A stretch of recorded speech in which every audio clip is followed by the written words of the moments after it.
नमस्कार दोस्तों। क्या आपने कभी खुद से ये सवाल पूछा है कि आखिर हम हर सुबह क्यों उठते हैं? हमारी जिंदगी का असली उद्देश्य क्या है? क्या सिर्फ पैसे कमाना, सफल होना और एक आरामदायक जीवन जी लेना ही खुशी है, या फिर खुशी उससे कहीं ज्यादा गहरी चीज है?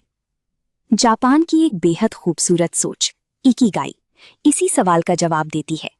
इकिगाई का मतलब है जीने की वजह, यानी वो कारण जो हर सुबह आपको उत्साह के साथ उठने पर मजबूर करे। ये सिर्फ एक शब्द नहीं, बल्कि ऐसा जीवन दर्शन है जो इंसान को लंबी, खुशहाल और संतुलित जिंदगी जीना सिखाता है। इस किताब की शुरुआत हमें जापान के ओकिनावा द्वीप से करवाती है, जहां दुनिया के सबसे ज्यादा लंबे समय तक जीने वाले लोग रहते हैं। हैरानी की बात यह है कि वहां के लोग सिर्फ लंबी उम्र ही नहीं जीते, बल्कि 90-100 साल की उम्र में भी बेहद सक्रिय, खुश और ऊर्जावान रहते हैं। लेखक बताते हैं कि इसका राज सिर्फ अच्छी सेहत नहीं, बल्कि उनका जीवन जीने का तरीका है। वे अपने रिश्तों को महत्व देते हैं, तनाव से दूर रहते हैं और सबसे जरूरी, उनके पास जीने का एक उद्देश्य होता है। यही उद्देश्य उनका इकिगाई बन जाता है। धीरे धीरे किताब हमें समझाती है कि इकिगाई अचानक मिलने वाली कोई चीज नहीं है। ये 4 महत्वपूर्ण हिस्सों का संतुलन है। पहला, आप क्या करना पसंद करते हैं। दूसरा, आप किस में अच्छे हैं। तीसरा, दुनिया को किस चीज की जरूरत है। और चौथा, आप किस काम से पैसे कमा सकते हैं। जब ये चारों चीजें एक साथ जुड़ जाती हैं, तब इंसान को अपने जीवन का असली उद्देश्य मिल जाता है।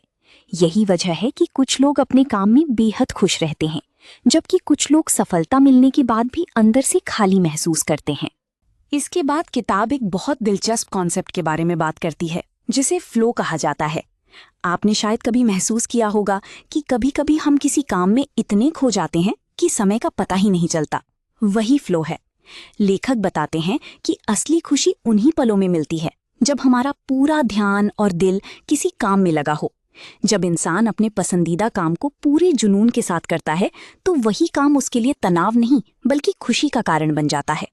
यही फ्लो धीरे धीरे इंसान को उसके इकिगाई के करीब ले जाता है। किताब सिर्फ मानसिक खुशी की बात नहीं करती, बल्कि शरीर को स्वस्थ रखने पर भी बहुत जोर देती है। ओकिनावा के लोग कोई भारी भरकम जिम वर्कआउट नहीं करते, लेकिन वे हमेशा सक्रिय रहते हैं। वे रोज चलते हैं, बागवानी करते हैं, छोटे छोटे काम खुद करते हैं और अपने शरीर को लगातार एक्टिव रखते हैं।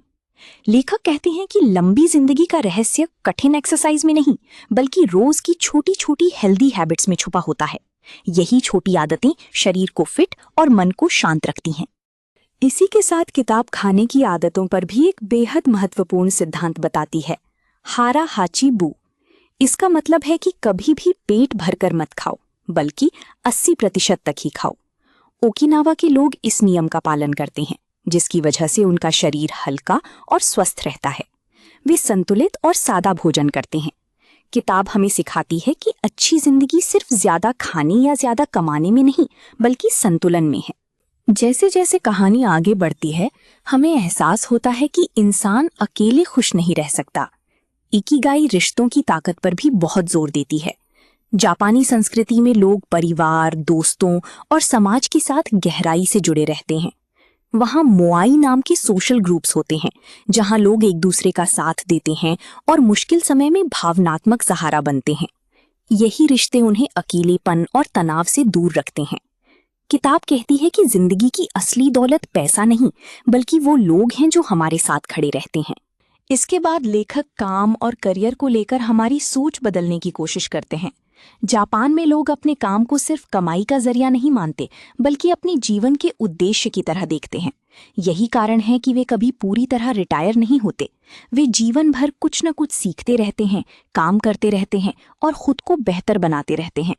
किताब हमें समझाती है कि जब इंसान ऐसा काम करता है जिससे उसे प्यार हो, तो काम बोझ नहीं लगता, बल्कि वही उसकी खुशी बन जाता है।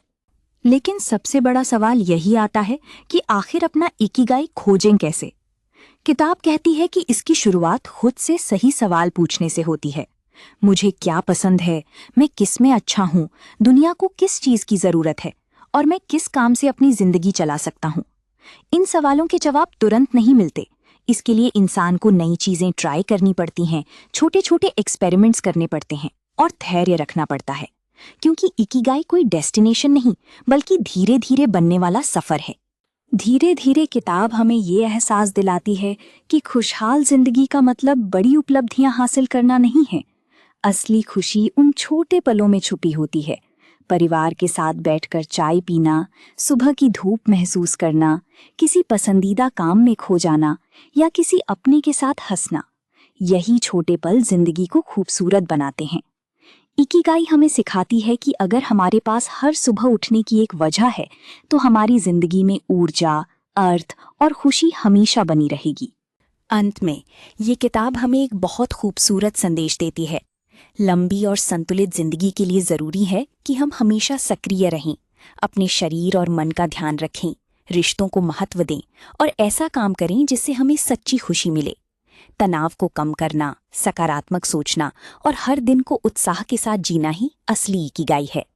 और शायद यही वजह है कि इकिगाई सिर्फ एक किताब नहीं बल्कि जिंदगी को देखने का एक नया नजरिया बन जाती है। क्योंकि आखिर में हर सुबह उठने की एक वजह खोजो, वही तुम्हारा इकिगाई है।